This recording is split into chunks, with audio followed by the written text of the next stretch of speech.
எறும்பு அண்டாம தூசுதும்பு சேராம தொப்புள் கொடி அறுத்தெடுத்த அம்மா,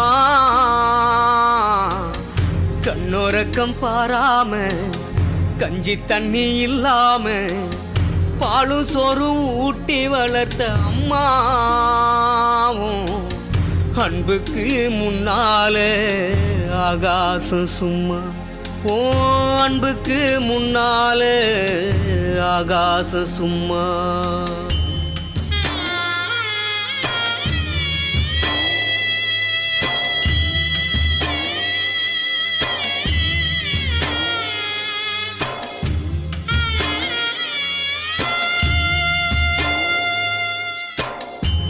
காட்டி விரல பிடிச்சி ஆக்காஞா சொல்லி கொடுத்த அன்னாட குழ குடிச்சி நெல்லு சோறு பொங்கி